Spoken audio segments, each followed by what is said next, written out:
Just over 6 months ago, we stood at 28th and Ali on those 24 acres of possibility and opportunity and talked about creating something of a lasting value for the people of the historic Russell neighborhood and for all of Louisville, and to come up with a project, frankly, that would appeal to people from all over the country and hopefully all over the world as well. We said that any development plans for Heritage West should reflect the goals of Vision Russell, model best practices in sustainability, and reflect the historical character of the area, offer opportunities for neighborhood retail or other business development, provide green space and amenities for our community, make sure it contributes to our city's goals for every neighborhood to be safe and healthy, enhance access and connectivity to surrounding commercial, educational, and cultural resources, create jobs and opportunities for community wealth building, and importantly, complement the work happening on the other side of Russell, the east side of Russell, as we transform Beecher Terrace through the Choice Neighborhoods grant that I just spoke about a moment ago.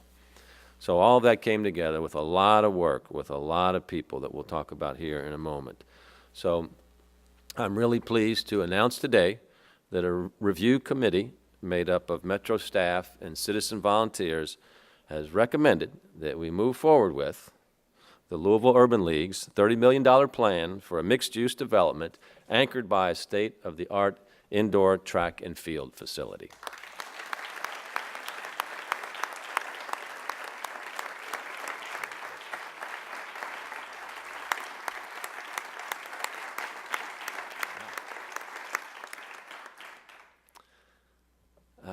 Community engagement, sports, arts, culture can be transformative in so many ways.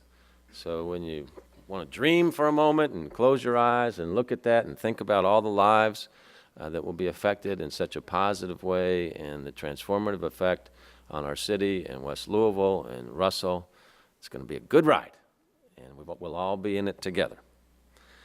So for the process, in all, we received 4 very innovative and exciting proposals. One of those was eventually withdrawn. We took public comment on all the proposals, and then the committee reviewed those comments and each proposal in detail.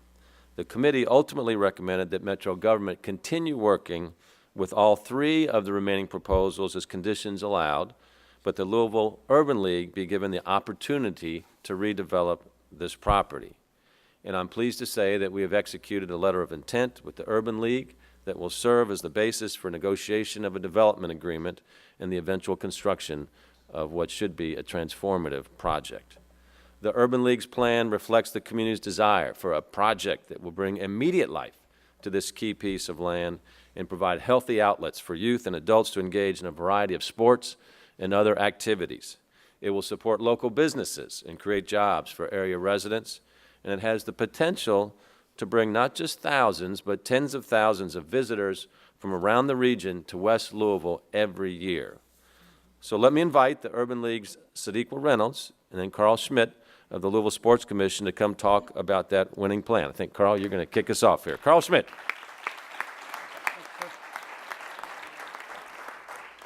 Thank you, Greg. As CEO of the Louisville Sports Commission, I want to tell you that our job is, our mission is economics. That's bringing events to town where people come in and spend their money. The second part is promoting active lifestyles, doing our part to help solve the health and wellness crisis we have in our community, in our state, and our country. And the third part is talent attraction. There are thousands of athletes that come to this community every year that are going to be looking for jobs soon, and we'd like to invite those athletes to consider Louisville when they're thinking about coming back here. So my job today is what we call in sports the fundamentals. In football, that's blocking and tackling. In baseball, it's throwing and catching. So I'm going to talk to you a little bit about what indoor track is, who the participants are, and what a facility would look like. So indoor track is the winter complement to outdoor track. It has 6 field events. They don't do the javelin or the hammer throw in indoor track. It has 8 to 12 running events. They don't do the 100-yard dash or the 200 meters, but it's contested on a 200-meter track. Its season is December through March, and it has worldwide popularity. In this country alone, in outdoor track, There are 1.1 million high school students that participate in the sport, and that translates into a little bit less than indoor track, but you get an idea of the numbers. The sport is sanctioned by USA Track and Field, which is the national governing body of track in our country. It's also sanctioned by the NCAA at all three divisions, the AAU and the NAIA. U of L, Bellarmine, and Spalding all have indoor track teams. Every high school and middle school in this region has an indoor track team. There are 36,000 high school track programs in the country, and in this state there is exactly one indoor track facility, and it's not accessible by the masses. So this facility we're talking about will be state-of-the-art. We've been consulting with the Chief of Sport Performance at USA Track and Field on what the specifications should look like. It'll be a 200-meter banked track that is hydraulic, so that banked track can be laid down in the off-season. It'll be multi-purpose. It has room for all the jumps and throws inside the facility. It'll have approximately 4,000 seats, which is the requirement for hosting major events. And it is built, I can tell you again, and with help from a lot of people in this room, to the highest specifications of USA Track and Field. We're talking about a world-class indoor track facility. There is an underserved regional market for facilities of this type. You have to go all the way to Birmingham, Alabama on the south and up to Lake Michigan on the north to find this type of facility. You'll have U of L, Bellarmine, and Spalding practicing here on a regular basis. You'll have local middle and high school and regional colleges practicing here on a regular basis. This is a little bit pie in the sky, but we've already received an RFP from USA Track and Field for their 2019 and 2020 indoor championships. I don't think we're quite ready for that yet, but it just demonstrates the confidence that USA Track and Field has in the type of facility that we're talking about here. So we believe that besides all that practice, which will be going on a daily basis, that we will be hosting NCAA, USA Track and Field events on a regular basis. We've spoken to the ACC. They have a championship every year. They would love us to get into rotation. Bellarmine's conference is a Great Lakes Valley conference. They also have indoor track.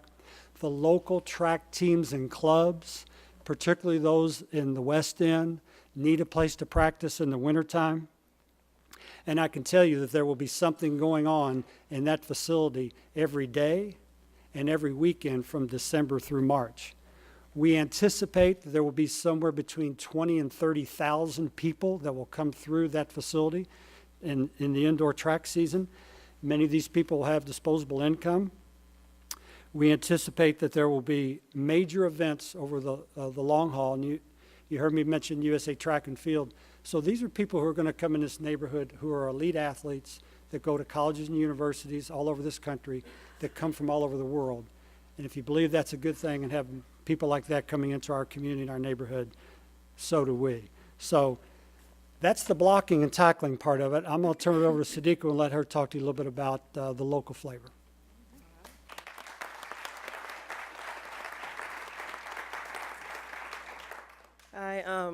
Hello, everybody.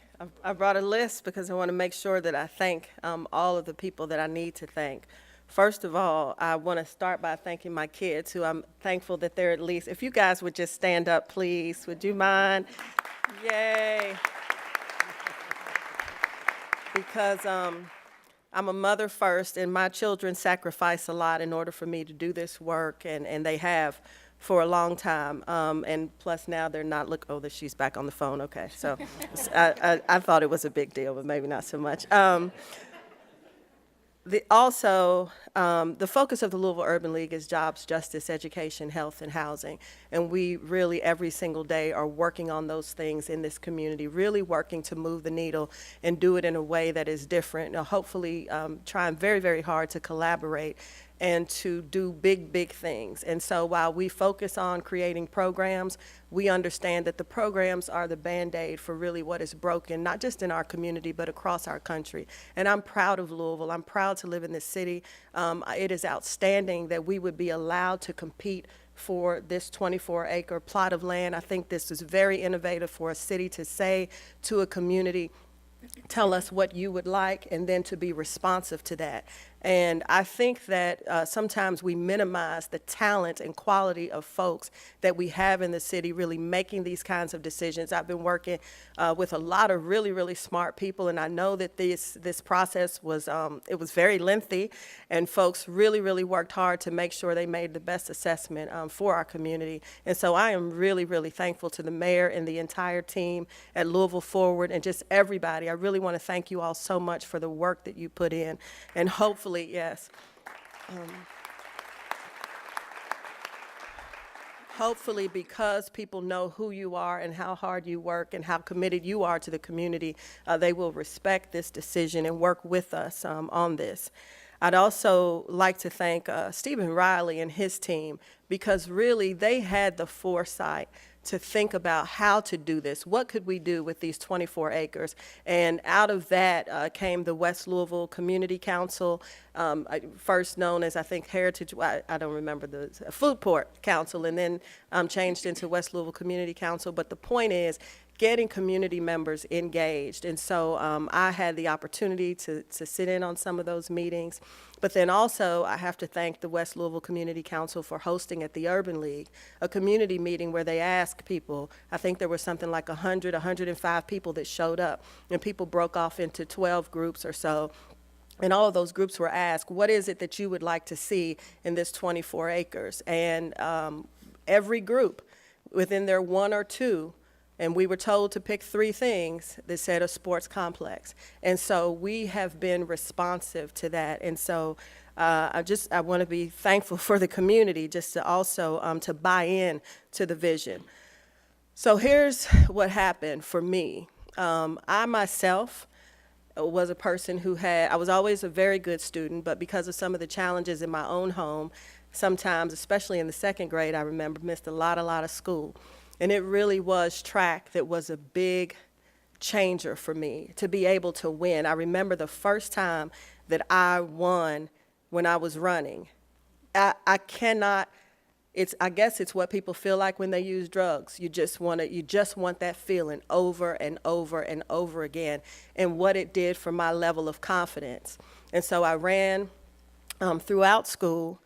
And then when I came here, at some point, I was the chief of staff for Louisville Metro Health Department. And at the health department, Dr. Troutman was the director. And Dr. Troutman had a relationship with Tommy Smith. And we put on a track meet, the Tommy Smith track meet. And I can't remember the year. My daughter's 12, so it was about then. And Coach Mo, who I saw walk in, was one of the coaches. And there were a couple of track meets, and over again, over the years, whether it was at the health department and the mayor's office, you would hear this rumbling of, we need an indoor facility. We need an indoor facility. And certainly, I supported that. I mean, why wouldn't I? I was a track runner myself. I had seen it. And also, you could not see those kids running at the University of Louisville in those track meets and not understand how it could really change their lives. And so when the food port idea was abandoned, it was shortly after the Walmart situation, and I just remember praying at home and just saying, what could we do? What could we build that wouldn't be controversial, that the people would love, understand immediately, that would bring people in? Because my belief is that we need something in West Louisville that brings people from outside.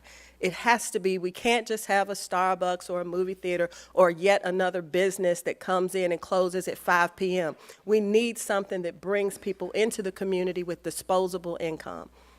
And literally, Usain Bolt was being highlighted on the news. And I remembered my time at the health department. I remembered, quite frankly, even Coach Mo talking about we need a track facility. And all of this. And so I called 2 people. The first one was Coach Mo. The second one was Karl Schmidt. I'd like to think, and Karl, I didn't call you at 1 in the morning, did I?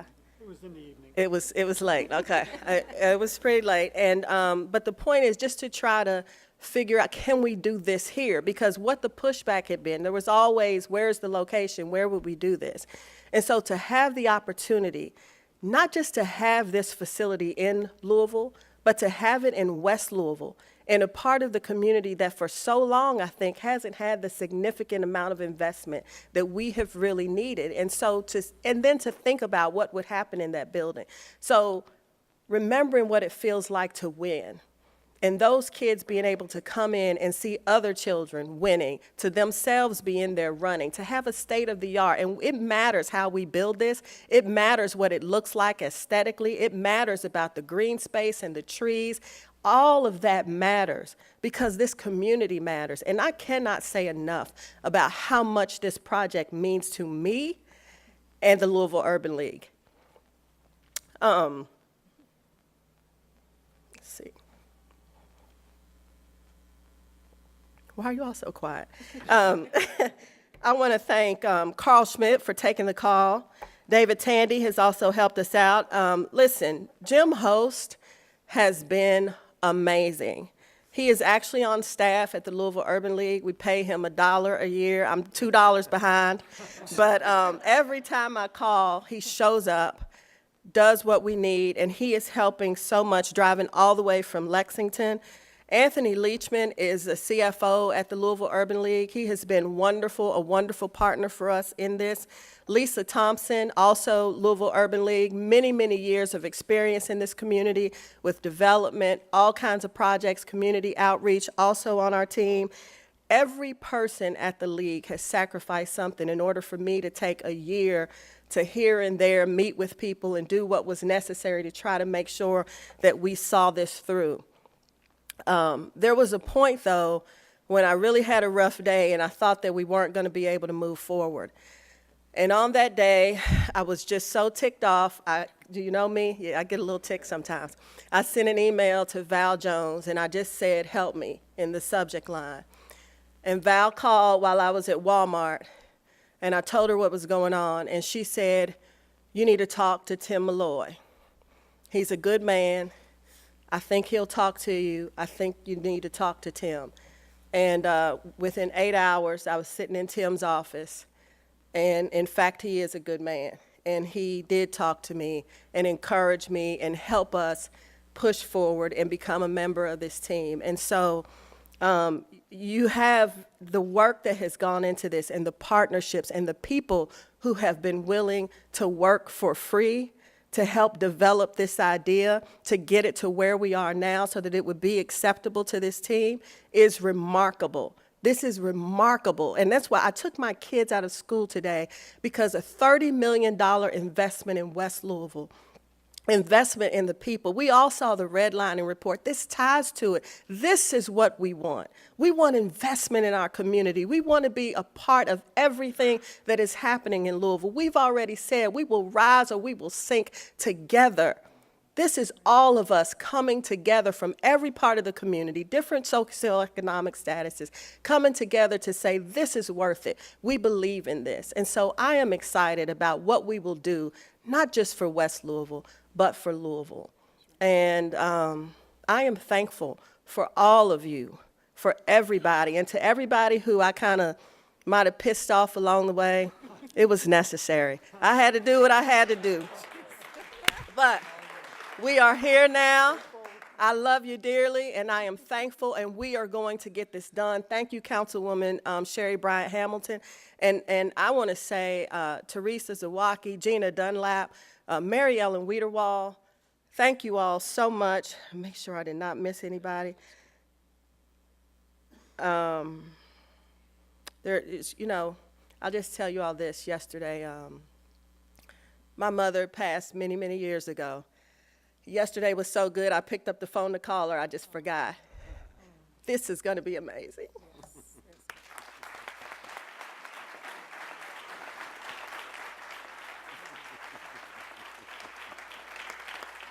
All right.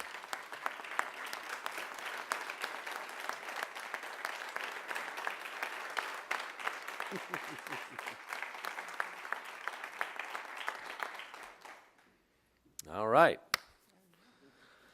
Got a little passion in this project here.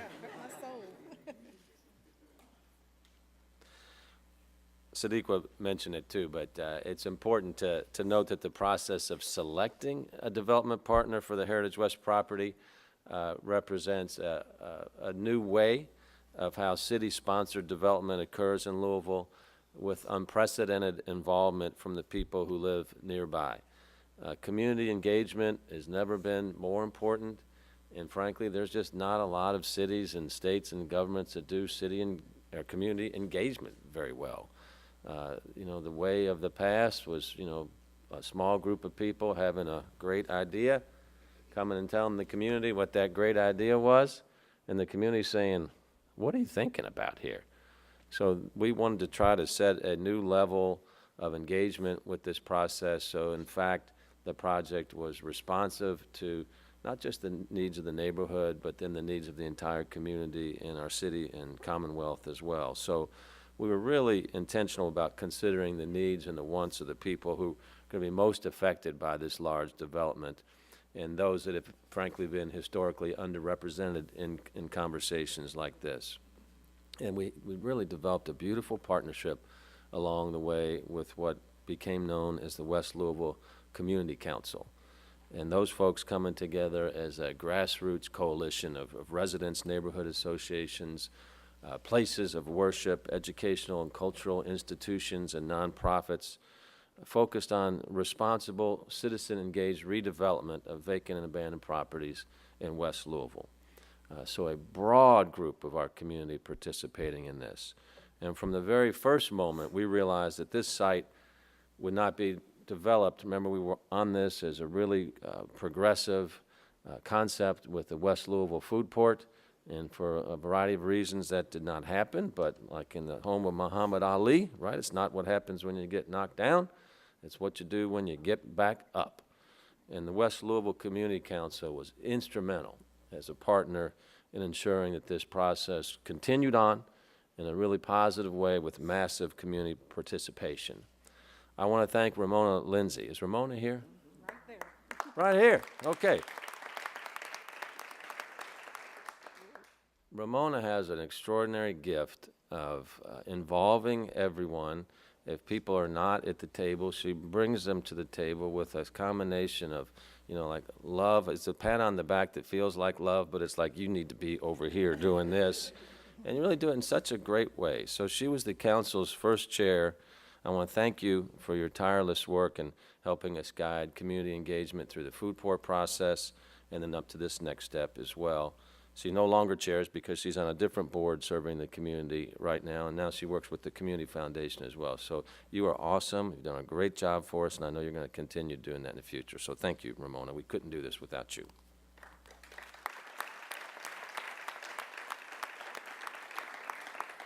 But like any great community, when one person moves on, you have another great person step up.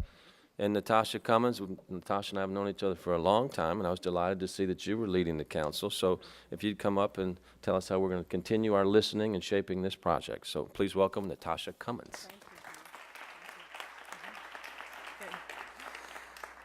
Good morning, Mayor and all. West Louisville Community Council understands that positive outcome can be achieved when community organizations and our government agencies strategize collectively around issues impacting people. Heritage West is an example of how our collective resources can spur transformation within a community. Today marks the day that where the community's voice was heard and decision makers took heed. We support the announcement and know that this initiative will create a positive vibe in our community and gain national recognition. West Louisville Community Council will continue to work closely with all involved and expect Heritage West to focus on the community benefits as the project evolves. Thank you. And I also want to say, Sadiqa, your mom would be proud as well. Thank you. Okay, obviously a lot of happy people here in this room, and I know one that is very excited about the prospects of this for her district is our Councilwoman Cheri Bryant Hamilton, who's been working as a partner in this project as well. So Cheri, if you'd say a few words, please. Thank you. Thank you, Mr. Mayor. Good morning, everybody. Good morning. This is a great morning. I want to thank Sadiqa Reynolds for her vision, for her passion, and for her commitment to West Louisville.